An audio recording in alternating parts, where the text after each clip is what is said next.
Katherine Walters here from the Purple Raven Boutique, and this is a video that's been a long time coming, but I did promise someone a while ago that I would show them this technique, and it's actually a really good technique to share because it enables you to use leather cord as a way of suspending a pendant. And when I first started jewelry making, oftentimes what I did was I would see a pendant, something like this, that you can purchase online or at your local craft store. And I would want to turn it into a pendant that I could wear. So I quickly discovered that chain can get expensive, but leather is actually really inexpensive, and it comes in such pretty colors like this beautiful rich blue. So to make this necklace today, what you need is the pendant of your choice, complete with a little hole to string the leather through. You can get a purchase clasp. I'm using a clasp that I made. You want a couple of small jump rings to attach the clasp to the cord. And what I'm going to show you today is how to use two pieces of 20 gauge wire like this to create a loop on the end of the leather so you can attach your clasp and complete your necklace. The tools you're going to need today to do that will be a set of wire cutters heavy enough to cut the pieces of wire. I already have mine pre-cut. This particular set is rated to cut up to 18 gauge wire, which is heavier, of course, than the 20 gauge wire that I'm using. And I'm going to need a pair of chain nose pliers. They're rounded on the outside, flat on the inside, and come to a nice neat point. And you're going to need either a set of mandrel pliers or a set of regular round nose pliers. Now, since most people, when they start wire working, will have a pair of these, I'm going to use these today with my chain nose pliers and my wire cutters. But first, I'm going to get this wire out of the way. That's my microphone wire. I'm still working on the setup of this sort of thing. Anyway, for those of you who haven't already seen it, I would recommend you go and watch the video on how to make a wire wrapped loop, because in fairness, much of what we're going to do is a modification on the wire wrapped loop. Now, you could work directly off the spool. I just cut this to help keep it contained in the frame of the camera.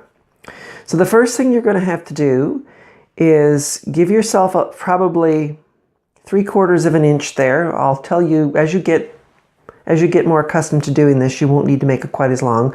But to make sure you can see it on the camera here, I'm going to say make it about an inch long to 3/4 of an inch long. And I want you to make a 90-degree bend in your wire like that. Okay? Now the next thing you do is you take your round nose pliers and you put them up against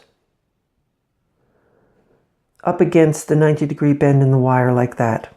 And holding them so the long tail points away from you, grasp it firmly but not too hard. You don't want to leave a ton of tool marks. Use your finger to bring the long tail right around until you can't move it anymore. Then you'll need to reposition your pliers. So now you've got a free arm of the plier up top like this. And you continue winding the wire around, pushing it around with your finger till you have something that looks like this. Now, if you watched my video on wire wrap loops, you know the key to a really neat wire wrap loop is to have that loop centered directly over the short piece, like that. Now, here's where your leather comes in. Holding the short leg in your non-dominant hand, with the long wire crossing over the short one, pointing away. And this is important, otherwise you won't get the wrap. I'm going to bring that up, and hopefully the cell phone will focus on it. Do you see? Okay, now you put your leather end up through the hole like so. And you'll notice I'm holding it and the short end of the wire with my non-dominant hand. Now here's where the chain nose pliers come in. I come in and I grasp that firmly. Firmly, but I'm not pressing so hard that I'm forcing the chain nose pliers deeply into the wire, because that'll just mean I have more tool marks to clean up afterwards. Holding it firm like this, start to push the long tail around both the short end of the wire and the leather. And I like to go, and it's important you do that tightly. And I'll go about 4 times. So now I've done that about 4 times. Here's where I'll grab my wire cutters and I'll come in as close to the wrap as I can. Do you see this? You'll notice, for those of you who haven't seen the video on using cutters, I've got the flat part of the cutter down here because that will mean I get a more flush cut on my working end. You want to hold that piece in your hands when you cut so it doesn't fly off. Now, we go back to where we were when we let go. Okay, so I've got the tail of the leather poking up through the hole, and I will grab that again with the chain nose pliers. And I will continue wrapping another 2 to 3 turns until I've covered up the end, the trimmed end of the wire. Now, once again, I come in close to my work.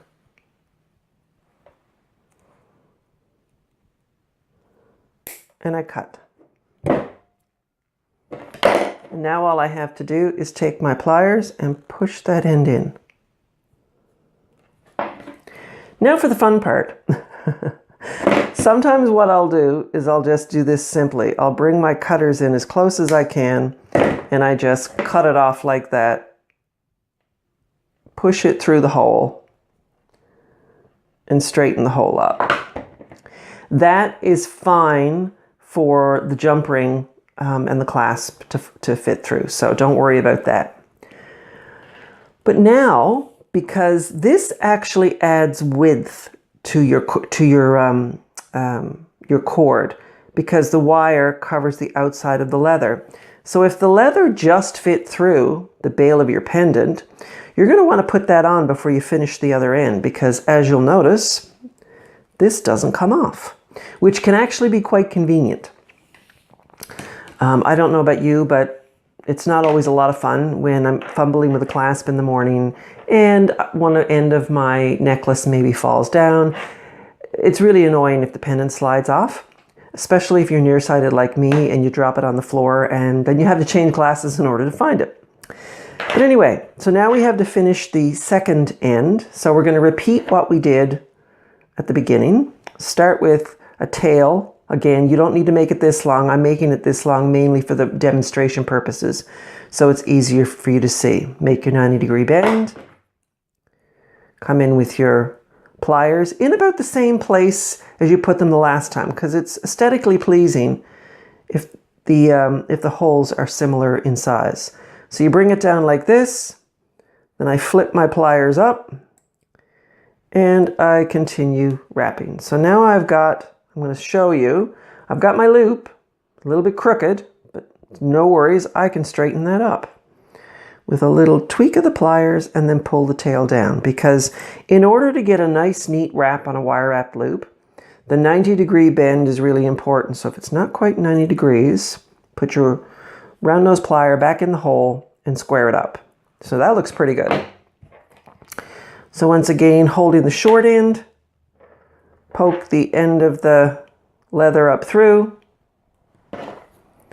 grasp with your chain nose pliers, and using your fingers, wrap that around as firmly as you can. Now, I tend to do 4 wraps and then I stop, because this is now where I'm going to trim off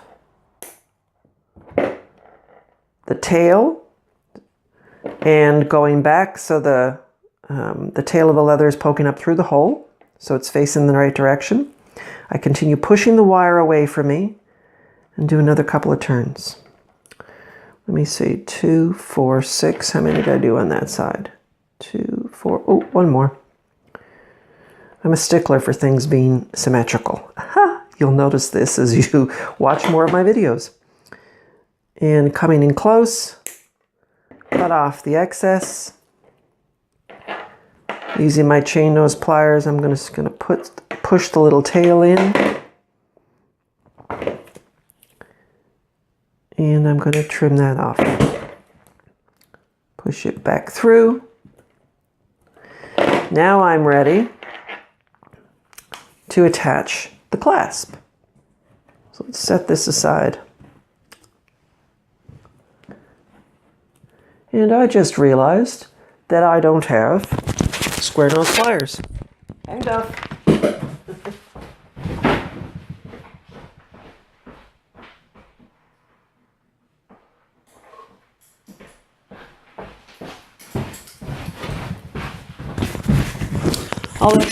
Oops, sorry, microphone. All right, square nose pliers are really handy for opening and closing jump rings.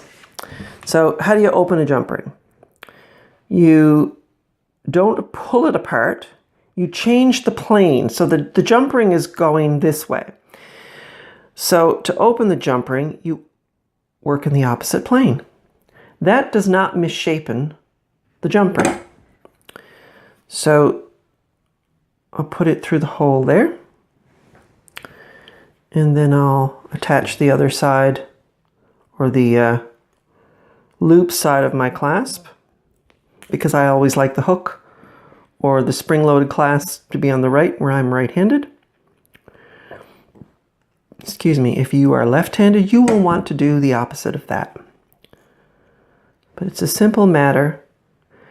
And you might be wondering why I just didn't attach the clasp directly to the wire-wrapped loop.